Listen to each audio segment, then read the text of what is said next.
Hi, Sharon Deal here. I'm a neuroendocrine carcinoma patient with stage 4 incurable cancer, and I'm doing these videos to let society know that there is life beyond the diagnosis, and I'm proving to myself that there's joy beyond the diagnosis. Last week I was very depressed. I got bad news from the doctor. The cancer is growing. I can't start a new treatment because my white blood cell count is too low.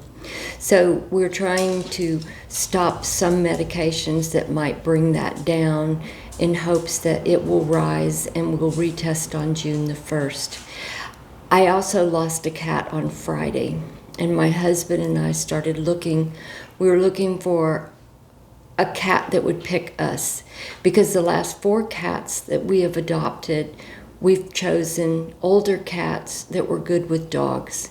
And we've always rescued cats, and we wanted cats that were great with our dogs, and we had big dogs, so it was important that they got along. And the cats that we got, some of them thought they were dogs, some of them were raised with dogs. They were all good with dogs over a long period of time. All of our animals got along, but they didn't like people. They didn't want to be picked up. They didn't want to be held. And they certainly weren't going to sit on your lap and let them be petted.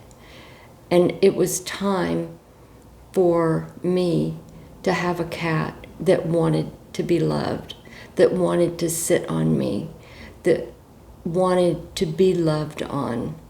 I remember when my father was sick and we had a cat that would lay on top of him.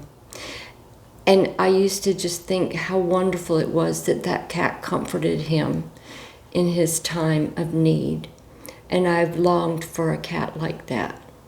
So I was made aware that there was a new cat rescue with a grand opening today. My granddaughter that lives in Tavares let me know that they were opening for the first time, their grand opening today at noon. And we drove all the way to Tavares, which was about 45 minutes, and we were trying to be there at 12 o'clock when they opened, and we were very close. There was 20 people in the room at least, and probably a third of those were children under 5.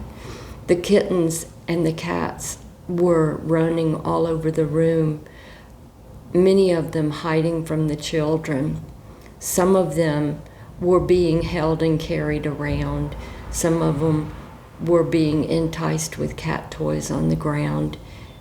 And I went straight to the one that I had seen online that I fell in love with, and I picked him up and I walked across the room and he scratched me.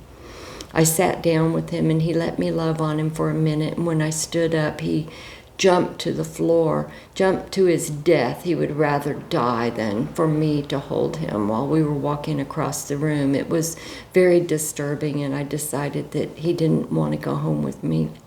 There was another couple of cats that I fell in love with, and my husband kept saying that he wanted me to revisit this tabby. He fell in love immediately with the first one. He sat down and put his hand down, and the tabby came to him and loved on his hand. And he picked it up and it purred and it sat in his lap, and he decided this is the one that we need to have. And I said, what is it with you and these ugly tabbies? Tabbies are a dime a dozen, and I just need a beautiful cat. And he said, this cat picked me. And I continued to search for another kitten that would let me love it. And when we got ready to check out, the woman handed me the paperwork, and I was told that we were getting 2 cats. And I said, 2? And she goes, yeah, that's what he said. And I was very surprised that my husband had told the lady that he was adopting one and I was adopting another. So we ended up bringing 2 cats home, which was perfectly fine, but we're having a 3-ring circus here now because we had 2 cats and 2 dogs that we brought the 2 kittens home to. One of the kittens is a 7-month-old that is a tabby that's been TNR'd, and you know that because his ear is clipped, which means he was trapped, neutered, and released into the wild.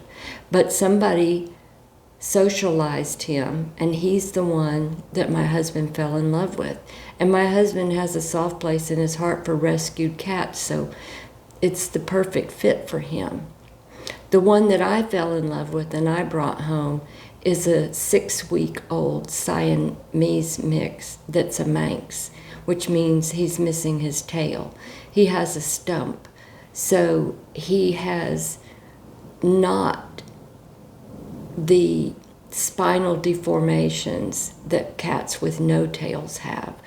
We owned a Manx once before, and he had problems because he didn't have a tail. When he got older, it causes issues with their lower intestines and their bladder because there's deformities in the spine and the nerves. And I didn't want to leave without this kitten. I just loved him, and ever since I've been home, he's been asleep on me. He's been laying in my lap and sleeping on me. So he was a good pick. We don't know. They're both males. We don't know if we're going to keep the names. I know I'm not going to keep the name that mine came with. It was Thames, Thames, and I didn't like that at all. I am leaning towards Loki for my little boy. Dan's cat came with the name Little Man, and he very well may keep that name for his cat. So at this point in the video, I'm going to try to introduce you to the cats. And cats have their own mind, so this may not turn out well, but we'll see what happens.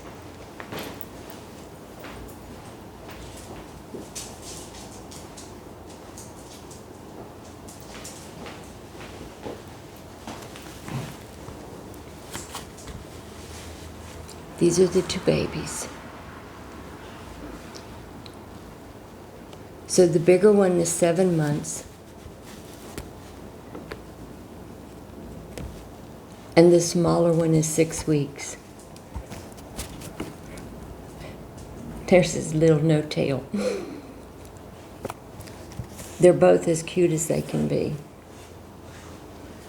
And they both love to be held, and they both purr. And they're trying to get along. The cats are hissing at the dogs. The older cats are hissing at the younger cats.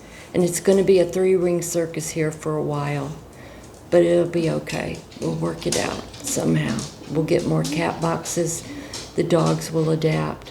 The kittens will grow to love our family.